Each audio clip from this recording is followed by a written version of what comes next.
The construction of the Jakarta-Bandung high-speed railway was a success. And recently, Indonesian President Joko Widodo inspected this landmark project. Kai Vilan tells us more. Indonesian President Joko Widodo took a ride on the Jakarta-Bandung high-speed railway on Wednesday. This is a landmark project under the China-proposed Belt and Road Initiative, or BRI. Widodo examined the construction progress at the Halim station in Jakarta and took the train to the Padalarang station in West Java province. Widodo praised the new high-speed railway and described his ride experience as smooth and comfortable. He also hoped that the people of Indonesia will use this public transportation frequently to ease traffic and pressure between Bandung and Jakarta. 4 kali datang ke proyeknya kereta cepat, tapi memang baru pertama kali tadi mencoba nyaman. Dan pada kecepatan tadi 350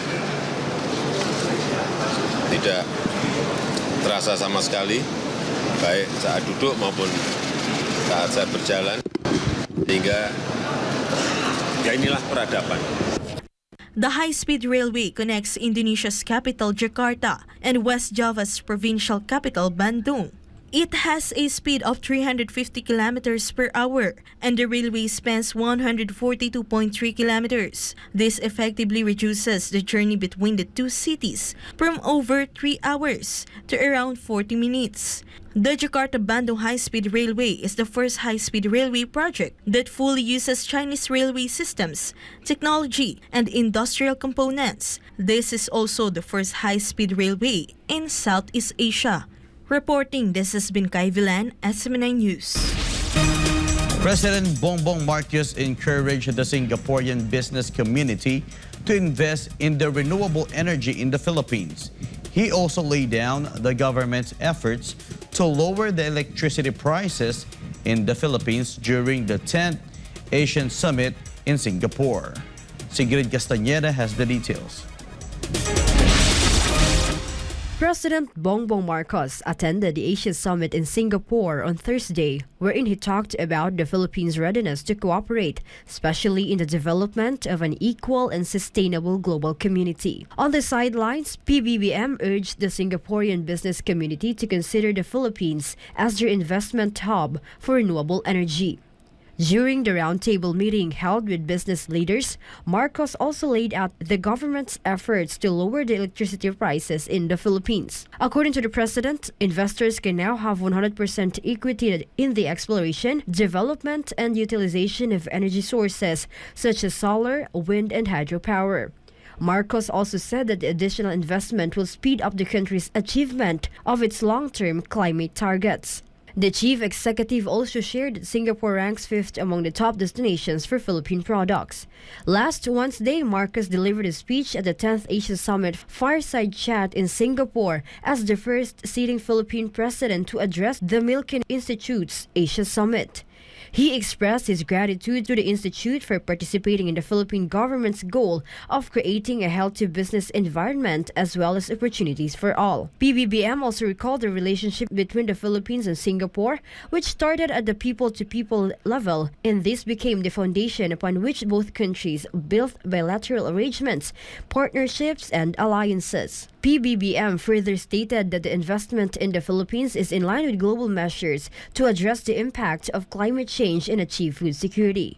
Furthermore, many communities will also benefit from more jobs brought by foreign investments, particularly in the fields of manufacturing and tourism. President Marcos emphasized his administration's 8-point socio-economic agenda that aims to strengthen the continuous recovery and high growth of the economy, as well as the development of priority industries. Reporting, this has been Sigrid Castañeda, SM9 News. Countries in the Middle East and North Africa or MENA region that are dependent on fossil fuels require 20 times greater capacity to transition to renewable energy, as revealed by an international study. Melchizedek Cadis reports. Assalamualaikum.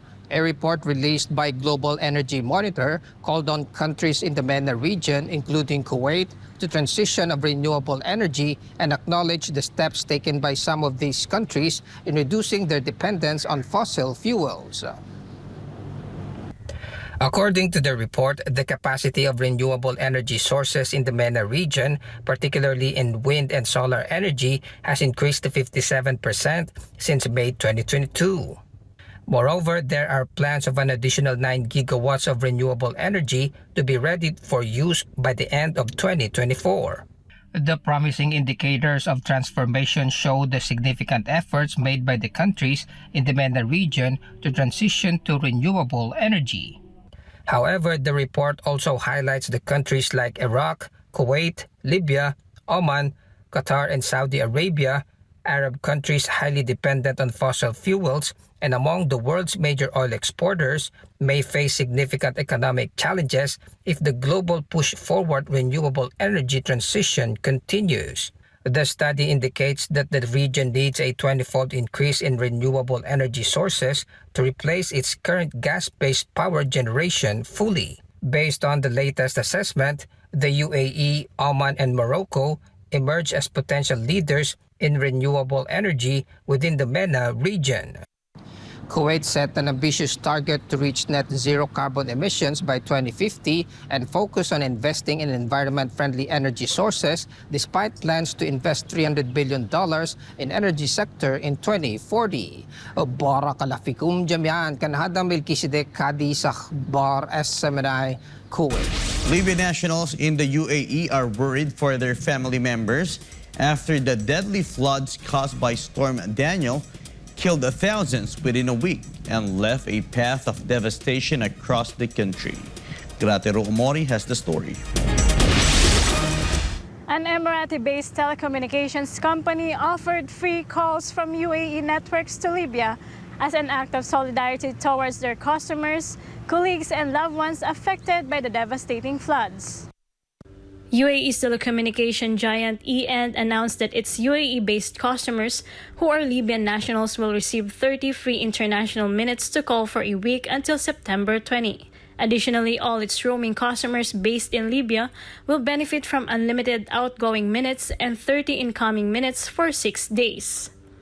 According to Libya's National Meteorological Center, Storm Daniel peaked in the northeastern part of the country on September 10. The death toll from the floods has now surpassed 8,000 as the numbers continue rising. As many as 10,000 people are still missing. The port city of Derna, home to 100,000 people, was hit the hardest. The catastrophic floods happened around the same time that a rare and powerful earthquake hit Morocco, which claimed the lives of nearly 3,000 people. Libya, an oil-rich country in North Africa, is still recovering from years of war and chaos since the death of its former ruler Muammar Gaddafi in 2011. The long-term conflict divided the country under two ruling powers. The UAE was among the first countries to respond to the deadly floods by sending urgent aid and deploying search and rescue teams hours after the disaster struck the North African nation. Reporting from Dubai, this has been Gratero Omori, SMNA News, United Arab Emirates. The Italian island of Lampedusa declared state of emergency after being swamped by thousands of migrants who arrived in less than 24 hours. This challenges Italy's ability to cope with the sudden influx. Justine Nazario reports. A huge number of migrants arriving in rickety boats from Tunisia have flooded the Italian island of Lampedusa. Over 6,800 migrants arrived in just over 24 hours, surpassing the island's small resident population. According to reports, rough seas in Tunisia delayed smugglers' boat departures, leading to a backlog and a mass arrival in Lampedusa. To manage the situation, Italian authorities arranged for the transfer of migrants to Sicily or Calabria on the Italian mainland using commercial ferries and Coast Guard vessels. Francesca Basil, a spokesperson for the Italian Red Cross on Lampedusa, highlighted the immense effort being made to provide basic services to the 6,000 migrants currently housed on the island. In response to this crisis, France and Germany have announced plans to reject migrants arriving by sea on Italian shores, contrary to European Union asylum system rules. Typically, these migrants continue their journey northward in search of jobs or family reunification in other European countries. Italy's Interior Ministry reported over 120,000 sea arrivals this year, including 11,000 unaccompanied minors, with many continuing their journey to the north by foot, bus, or train. Reporting, this has been Nazario, Azimanai News.